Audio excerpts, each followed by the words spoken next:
Hello friends, आइए lesson number 5 में आज मैं आपको बताने जा रहा हूँ वर्क एनर्जी का चैप्टर है यहाँ पे। और H C Verma concept of physics पे बेस्ड है। तो आज के इस वीडियो में मैं बताऊंगा change in the potential energy in rigid body motion. और दूसरा पॉइंट होगा gravitational potential energy, gravitational potential energy GP.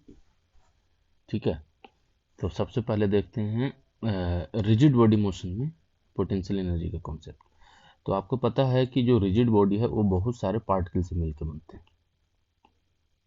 कोई भी रिजिड बॉडी होगा तो उसके अंदर में बहुत सारे पार्टिकल होंगे, और ये जो पार्टिकल हैं एक दूसरे के ऊपर क्या करेंगे, फोर्स अप्लाई करेंगे, तो इंटरनल फोर्स कहलाएगा।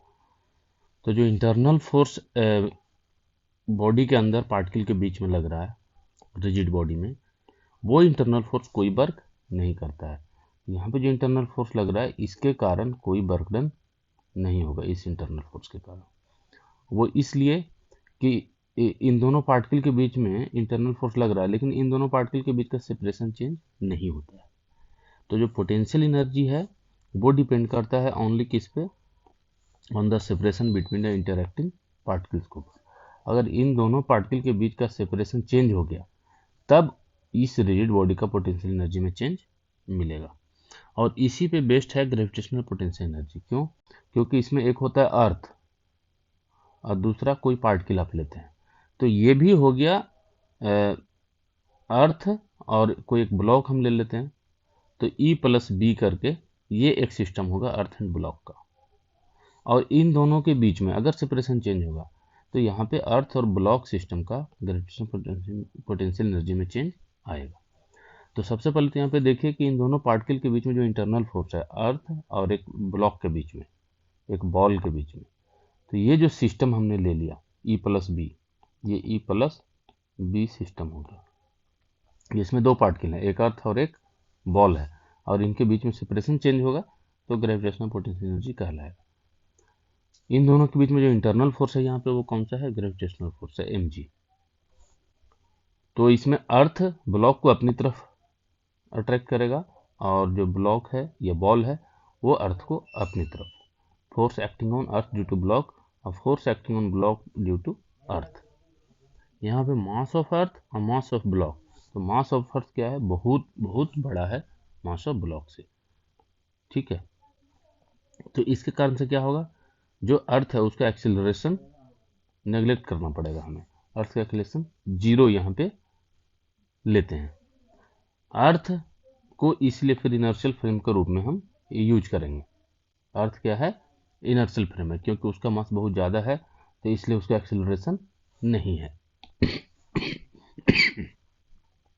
ठीक है, the work done by the force acting on earth due to block equal to 0। क्यों? क्योंकि अर्थ का एक्सेलरेशन तो है ही नहीं। तो जो वर्क डन है वो कैसे डिफाइन होता है, एफ इंटू डिस्प्लेसमेंट से। तो डिस्प्लेसमेंट इसका नहीं होगा। जब डिस्प्लेसमेंट नहीं होगा मतलब अर्थ रेस्ट में रहेगा, तो फोर्स लगते हुए भी, फोर्स तो लग रहा है, force acting on earth due to block, लेकिन फिर भी इस फोर्स के कारण कोई वर्क डन नहीं होगा।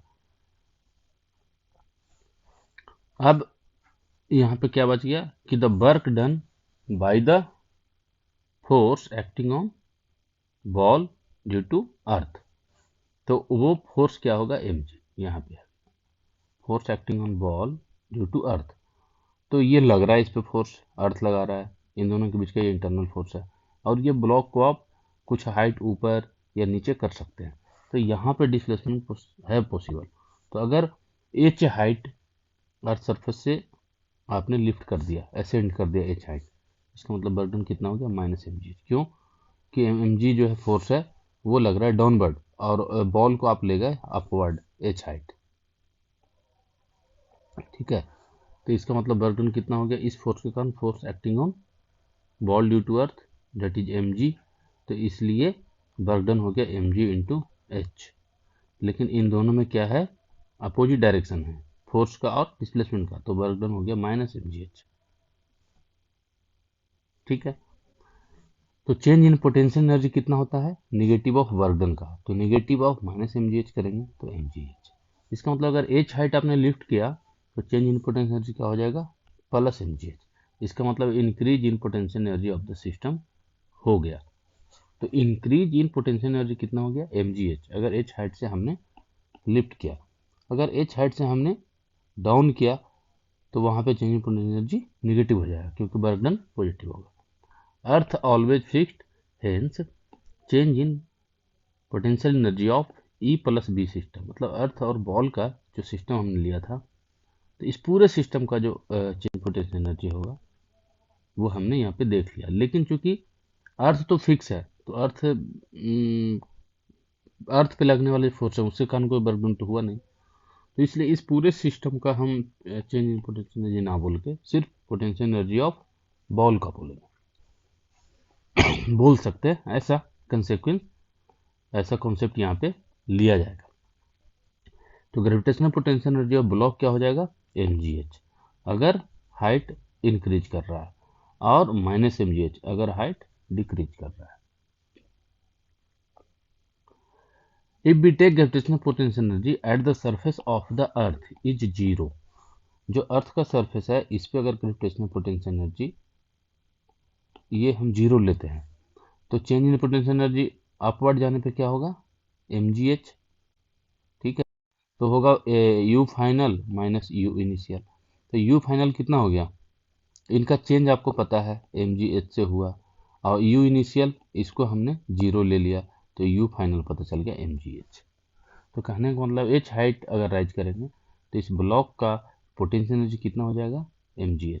लेकिन ध्यान क्या रखना है कि जो रेफरेंस हमने लिया है अर्थ सरफेस का, और वहाँ पे पोटेंशियल एनर्जी जीरो एज्यूम करेंगे। आप कहीं भी रेफरेंस ले सकते हैं जीरो पोटेंशियल एनर्जी को। तो change in potential energy of the block means gravitational potential energy of block, ये आप ध्यान में रखेंगे। That is gravitational potential energy of block at height h above the surface is plus mgh और below the surface is minus mgh of the block. जबकि ये change in potential energy system का है, लेकिन अर्थ चूंकि रेस्ट में है, इसलिए अर्थ के पोटेंशियल एनर्जी को, अर्थ के मोशन को यहाँ पे रेस्ट में होने के कारण हम सिर्फ ब्लॉक में, चूंकि लगने वाले फोर्स में ब्लॉक पे जो फोर्स लग रहा है उसके कारण वर्क डन हो रहा है, इसीलिए जो पोटेंशियल एनर्जी में कंट्रीब्यूशन है सिर्फ उसी फोर्स का रहेगा। तो इसीलिए हम पूरे ई प्लस बी सिस्टम का ना बोल के सिर्फ बी का चेंज इन पोटेंशियल एनर्जी बोलते हैं कि बॉल के पोटेंशियल एनर्जी में इतना चेंज आया। जबकि एक्चुअल में क्या, किसका चेंज हो रहा है, ये पूरा का पूरा सिस्टम का, क्योंकि दोनों के बीच में सेपरेशन चेंज हो रहा है। आइए इस पर क्वेश्चन देखते हैं, इससे आपको और भी समझ में आएगा। कहता है a block of mass m slides along a frictionless surface as shown in the figure. Frictionless है, मतलब फ्रिक्शन फोर्स नहीं लगेगा। If it is released from rest at a, यहाँ से रेस्ट से रिलीज होगा, what is its speed at b पे। तो जो ये ब्लॉक है, इस ब्लॉक को आप देखिए, तो इस ब्लॉक पे कौन कौन से फोर्स लग रहे हैं। तो वर्टिकली डाउनवर्ड क्या होगा, mg, और इस पे एक नॉर्मल कॉन्टैक्ट फोर्स होगा n। अब ये नॉर्मल कॉन्टैक्ट फोर्स है, और जो हमारा ब्लॉक है उसका मोशन कुछ इस तरह से है। तो जो ब्लॉक का मोशन है उसका परपेंडिकुलर नॉर्मल कॉन्टैक्ट फोर्स, तो ब्लॉक पे दूसरा फोर्स है mg, तो ये दो ही फोर्स लग रहे हैं, फ्रिक्शन फोर्स है नहीं। अब यहाँ पे जो ये बेज है और ये ब्लॉक है, इन दोनों का सिस्टम है, लेकिन इसमें मोशन किसका हो रहा है, सिर्फ ब्लॉक का, बेज का कोई मोशन यहाँ पे शो नहीं है।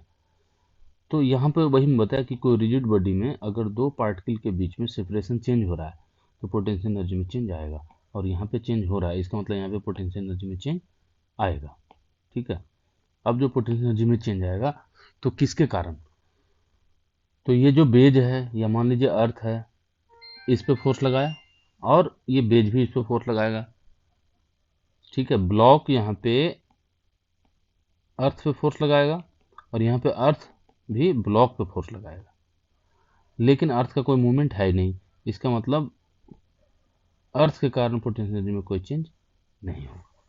तो हम ई प्लस बी यानी अर्थ ब्लॉक को सिस्टम ले लेंगे, और only block moves, so only work done on the block will contribute gravitational potential energy. तो इस पे लगने वाले फोर्स दो हैं, जिसमें नॉर्मल कॉन्टैक्ट फोर्स के कारण वर्क डन क्या होगा, जीरो। इसका मतलब इसके कारण पोटेंशियल एनर्जी में चेंज नहीं होगा, सिर्फ mg के कारण होगा। तो mg देखिए वर्टिकली डाउन लग रहा है और ये ब्लॉक यहाँ से मूव करके यहाँ आया, लेकिन डाउनवर्ड में कितना मूव हुआ, h हाइट, तो वर्क डन कितना हो जाएगा mgh। तो ये mgh ही सिर्फ इसके पोटेंशियल एनर्जी में चेंज लाएगा। तो नॉर्मल कॉन्टेक्ट फोर्स कोई वर्क डन नहीं है, तो इसलिए increase in kinetic energy, block का जो काइनेटिक एनर्जी में जितना इंक्रीज होगा वो actually work done by mg होगा। तो ये क्या होगा, डिक्रीज इन पोटेंशियल एनर्जी। तो half m v b square, b point पे आने पे इनिशियली 0 से छोड़ा गया, इक्वल टू mgh। तो वी बी इक्वल टू हो जाएगा √2gh। यहाँ पे आप कंजर्वेशन ऑफ मैकेनिकल एनर्जी भी लगा सकते हैं। तो कंजर्वेशन ऑफ मैकेनिकल एनर्जी कैसे लगाएंगे, तो kinetic energy at A point पे ले लेंगे और बी पॉइंट पे ले लेंगे। काइनेटिक एनर्जी एट ए और पोटेंशियल एनर्जी एट ए पे, और फिर काइनेटिक एनर्जी एट बी और पोटेंशियल एनर्जी एट बी पे लिख देंगे। काइनेटिक एनर्जी एट ए पे कितना था, 0, रेस्ट से स्टार्ट किया, और ए पे ही जो हमारा ब्लॉक है इसका पोटेंशियल एनर्जी कितना था, क्योंकि एच हाइट पे था इस ग्राउंड से, और इस ग्राउंड को आप क्या मान लेंगे, रेफरेंस लेवल। तो एच हाइट एबव जाने पे पोटेंशियल एनर्जी कितना हो जाएगा mgh। जब बी पे आएगा तो रेफरेंस लेवल पे आ गया तो पोटेंशियल एनर्जी हो जाएगा 0। काइनेटिक एनर्जी कितना हम यहाँ पे मान लेते हैं, half m v b square, अगर यहाँ पे स्पीड वी बी है तो ये हो गया कंजर्वेशन ऑफ मैकेनिकल एनर्जी। क्यों, क्योंकि यहाँ पे जो फोर्स है ग्रेविटेशनल फोर्स वो कैसा है, कंजर्वेटिव फोर्स है। यहाँ से सॉल्व करेंगे तो वी इक्वल टू √2gh आपको मिल जाएगा। तो मैं आशा करता हूँ कि इस वीडियो में आप समझ पाए होंगे ग्रेविटेशनल पोटेंशियल एनर्जी को। तो thanks for watching, share and subscribe my channel. Thank you.